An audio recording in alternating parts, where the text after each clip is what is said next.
ચૈતરનું surrender રાજકીય બવંડર એટલા માટે કહેવું પડી રહ્યું છે કારણ કે 1 મહિનાથી ધારાસભ્યને શોધતી પોલીસ નર્મદા પોલીસને આજે હાશકારો થયો છે કારણ કે ધારાસભ્ય ચૈતર વસાવાએ જાતે આજે ડેડિયાપાડા પોલીસ મથકે સરેન્ડર કર્યું પરંતુ તેમની જાહેરાત થતાં જ પોલીસ હરકતમાં આવી અને ડેડિયાપાડા ખાતે ચાંપતો પોલીસ બંદોબસ્ત ગોઠવી દેવાયો હતો।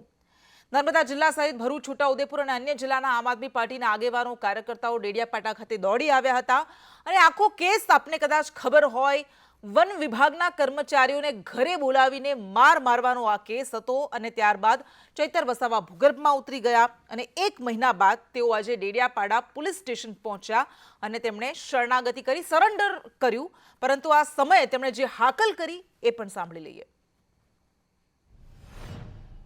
કેસ કરે મારા પર, મારા પત્નીને જેલમાં લઈ જાય, પણ એ લોકોને પણ કહેવા માંગીએ છીએ અને એ લોકોને પણ કહેવા માંગીએ છીએ આદિવાસી અમે શાંત છે, શાંતિથી અમને જીવા દો, રહેવા દો।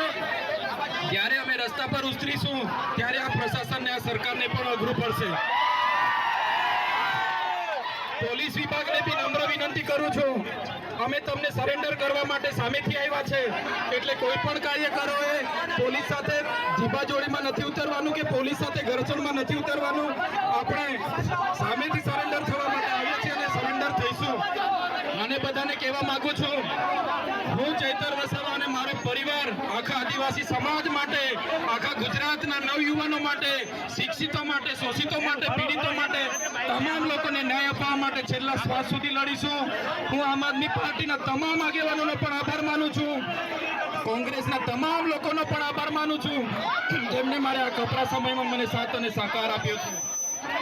મિત્રો, કાર્યકરો, શાંતિથી આપણે પોલીસ સ્ટેશને જઈશું અને પોલીસ સ્ટેશને હું હાજર થઈ જઈશ અને મને ન્યાય પ્રણાલિકા, ગુજરાત અને દેશની બંધારણથી ચાલતી ન્યાય પ્રણાલિકા પર મને પૂરો ભરોસો છે કે મને ન્યાય પ્રણાલિકા મને આ સંદર્ભે ન્યાય આપશે અને અમે અને અમારા પરિવાર સહી સલામત તમારી કુદરતને પ્રાર્થના કરજો, માતાજી દેવમોગરાને પ્રાર્થના કરજો, અમે સહી સલામત અમે પાછા આવીશું અને આદિવાસીઓની લડત જે રીતે બિરસા મુંડા લડ્યા હતા એ રીતના આવનાર દિવસોમાં ચૈતર વસાવા, એનો સમાજ અને એની ટીમ લડશે।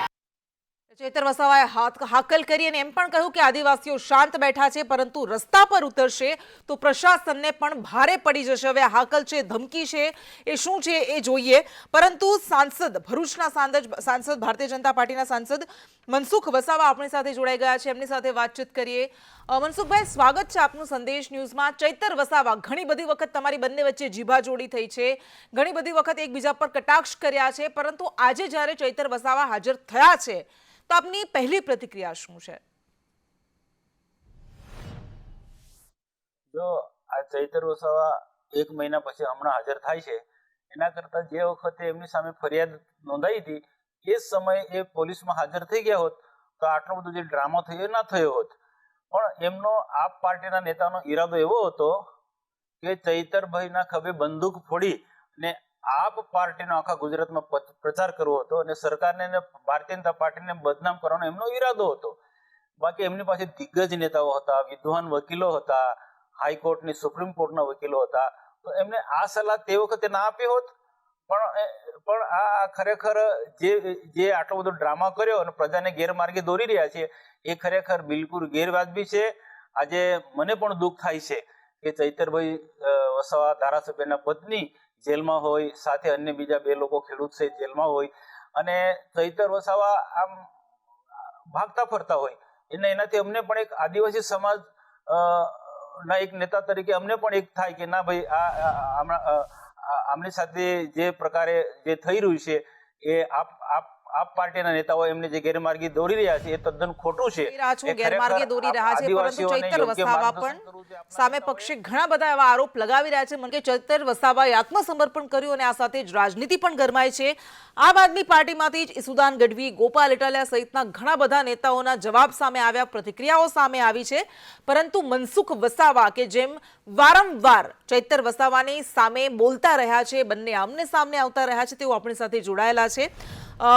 મનસુખભાઈ, બીજો સવાલ આપને એ કે આપે એમ કહ્યું કે આ પહેલા જ એમણે આત્મસમર્પણ કરી દેવાની જરૂર હતી, અત્યારે 1 મહિના બાદ ભૂગર્ભમાં ઉતર્યા બાદ અત્યારે એમણે જે સરેન્ડર કર્યું એ ખોટું છે રાજનીતિય દ્રષ્ટિએ અને એથિક્સની દ્રષ્ટિએ. પરંતુ બીજો સવાલ એ કે તમે એવું કહો છો એક તરફ કે આદિવાસી યુવક કે જે જેલમાં લડી રહ્યો છે, ભોગવી રહ્યો છે, બહાર ભોગવી રહ્યો છે અથવા તો ભોગવશે હવે જેલમાં, એના માટે તમને દુઃખ છે, પણ આ બધું તો તમારા ઈશારે જ થયું હતું ને. ચૈતર વસાવાના વિચારો નથી, આ ચૈતર વસાવાની વાતો નથી.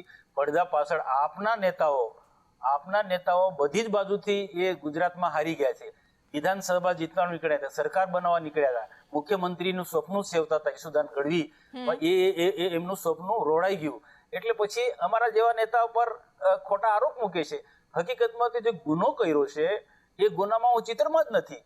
જે પોલીસ કર્મચારી બિડગાર્ડ ને ફોરેસ્ટર નાના કર્મચારી હતા, એમને ચૈતરભાઈએ માર્યા, એમને જે માર્યા તો એ લોકો સ્વાભાવિક એમના પર ફરિયાદ કરે. આમાં મનસુખ વસાવાનો રોલ ક્યાં આવે છે? અચ્છા, મનસુખ વસાવાનો રોલ નથી આવતો, આપ એવું કહી રહ્યા છો, પરંતુ બીજી બાજુ તો કોઈ પણ સામાન્ય કેસ હોય અથવા કોઈ સામાન્ય વ્યક્તિ હોય તો આટલી બધી મોટી સંખ્યામાં તો પોલીસ હાજર ન જ રહે, તો આપણને બધાને ખબર છે.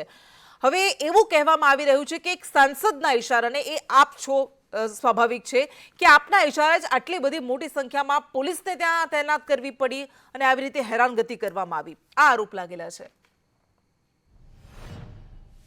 એટલે એ જ એમની પાસે બીજો કોઈ ઉપાય નહોતો, એમની પાસે યોગ્ય જવાબ નહોતો, એટલા માટે પછી અમારા જેવા પર આરોપ મૂકી દીધો. અને એ પણ ચૈતર વસાવાના વિચારો નથી, એ આપ પાર્ટીના નેતાઓના કહેવાથી એમણે આ કહ્યું છે, એ પણ હું જાણું છું સારી રીતે. ઓકે, છેલ્લો સવાલ મનસુખભાઈ, લોકસભાની ચૂંટણી, ચૈતર વસાવા એવું કહી રહ્યા છે કે લોકસભાની ચૂંટણી જીતીશું, દમખમથી લડીશ અને હું જીતીશ.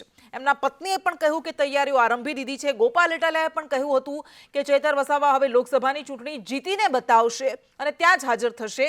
જોકે અલગ વાત છે કે આજે એમણે સરેન્ડર કર્યું છે, પરંતુ એવું કહેવામાં આવી રહ્યું છે કે મનસુખ વસાવા, આટલા દિગ્ગજ નેતા, આટલી બધી વખત સાંસદ તરીકે ચૂંટીને આવેલા વ્યક્તિ, ચૈતર વસાવા જે નવયુવાન છે, નવા પોલિટિશિયન છે, એમની સામે ડરી ગયા છે. જ્યારે કોંગ્રેસનો સોળે કરાએ આ ગુજરાતમાં અને ભરૂચ જિલ્લામાં સુરત તપતો હતો, ત્યારે પણ આ ભરૂચ લોકસભા અમે જીત્યા છે. અમે વિચારધારાના આધારે ભરૂચ લોકસભા જીતીએ છીએ. પ્રજાના સરકાર દ્વારા અમે કામો કરીને આ ભરૂચ લોકસભા જીતીએ છીએ અને અમને કોઈ ડર જ નથી. 7 વિધાનસભામાંથી 6 વિધાનસભા ભાજપ પાસે છે, એક ડેડિયાપાડ અમારી પાસે નથી, એ આ પાર્ટી પાસે.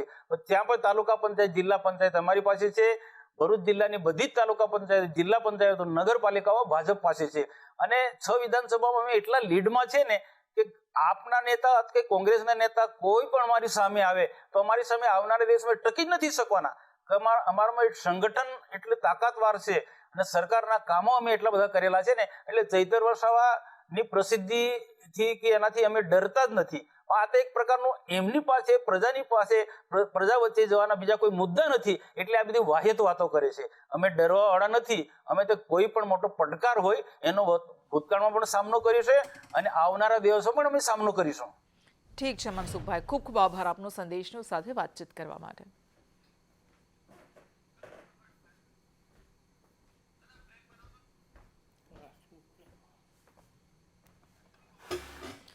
અને આ દ્રશ્યો આપને જે બતાવી રહ્યા છે, આ એ સમયના દ્રશ્યો છે કે જ્યારે ચૈતર વસાવા એક મોટા આદિવાસી નેતા તરીકે જેઓ ઉભરી આવ્યા છે, આમ આદમી પાર્ટીમાંથી જીત્યા બાદ તેમણે 1 મહિના બાદ આત્મસમર્પણ કર્યું અને એમની સાથે જોઈ શકાય છે યુવરાજસિંહ જાડેજા પણ ઉપસ્થિત હતા. મોટી સંખ્યામાં કાર્યકર્તા અને ચૈતર વસાવાના સમર્થકો પણ તે સમયે હાજર હતા.